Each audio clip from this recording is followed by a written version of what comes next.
Live from downtown Detroit, Local 4 News at 6 starts now. On the picket line again, a small group of UAW members band together to show their disapproval of how the union's new contract affected them. Thank you for joining us tonight. I'm Pamela Osborne. And I'm Will Jones. Last year's UAW contract negotiations made national headlines, and the ripple effects of the deals reached between the union and the Big Three have been widespread. One such ripple effect involves temporary Stellantis workers who were laid off but still paid union dues. Jacqueline Francis is live with what happened. Jacqueline? Pam and Will, that protest was held right here outside of Solidarity House. We've certainly seen that before, but usually we're used to seeing the UAW members worshiping Shawn Fain after he won them a record contract late last year. But this group of protesters said they believe their jobs were cut as a result of that contract. Fain, you can't hide! We're here to tell the world that you lied! It's a much smaller group of UAW protesters than we're used to seeing, but just as passionate.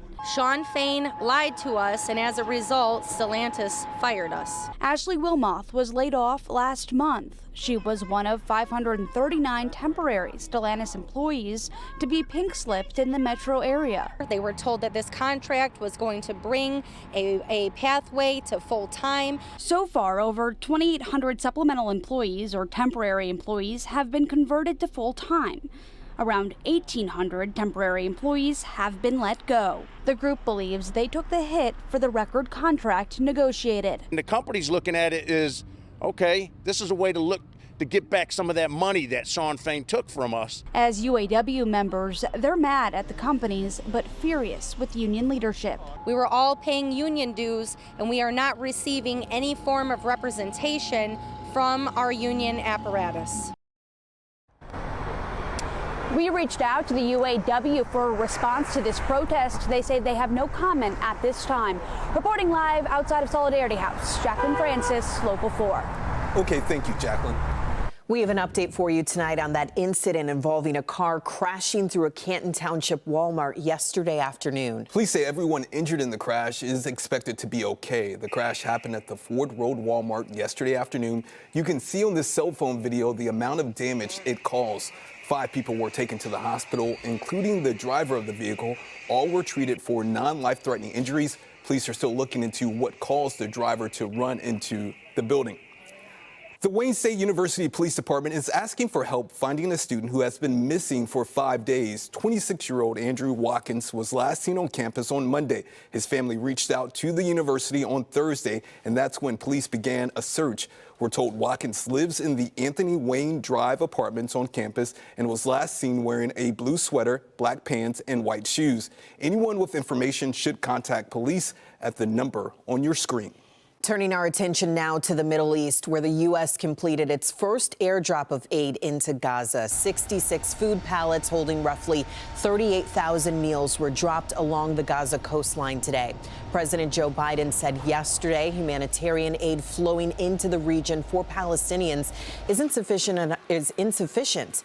Officials are saying the U.S. is planning for follow-up aid delivery missions.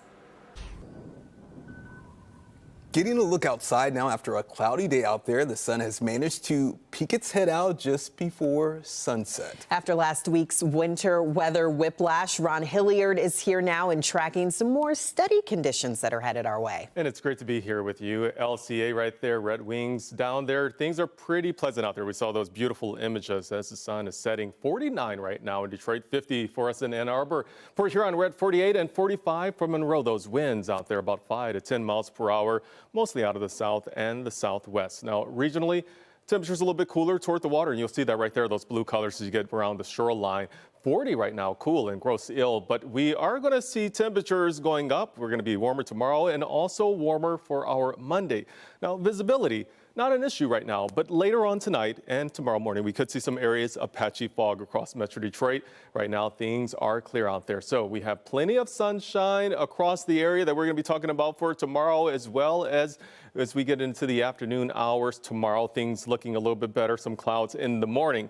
Here's what we have in store for us for tonight. We have some patchy areas of fog developing, and then we'll have some of that fog still around the area tomorrow morning. We have the skies clearing out, things looking better for the afternoon. And then for tomorrow, we're going to have near record temperatures, but it's on Monday that we're looking to break a record. So that's coming up in just a little bit. Also, we do have some rain in the forecast as well. You see that in the background. I'll tell you when we can expect that coming up in our 7-day forecast.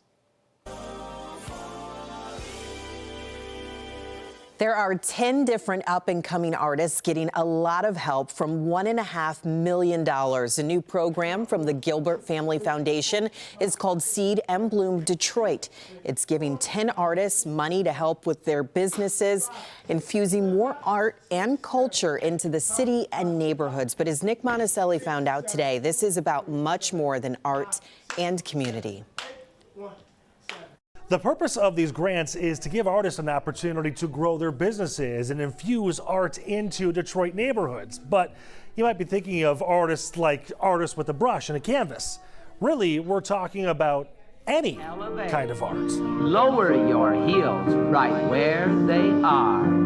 Do a simple port de bras. At the Detroit Windsor Dance Company, this is the type of dance you would expect to see. But as adorable as these ballerinas are, there's another dance right next door. Detroit Jit is a dance that started in the 1970s here. It's not just a footwork. You know, it's known for footwork, but it's not just a footwork, it's a full body dance. Michael Manson owns House of Jit, a company teaching and promoting what's called Jit, a style of dance that relies on expression. This dance is not a dance that only dancers do. Everyone in the community feel like they are part of this culture because it's the culture, it's the sound. Like, you know, as far as like techno music started here in Detroit. 7, 8,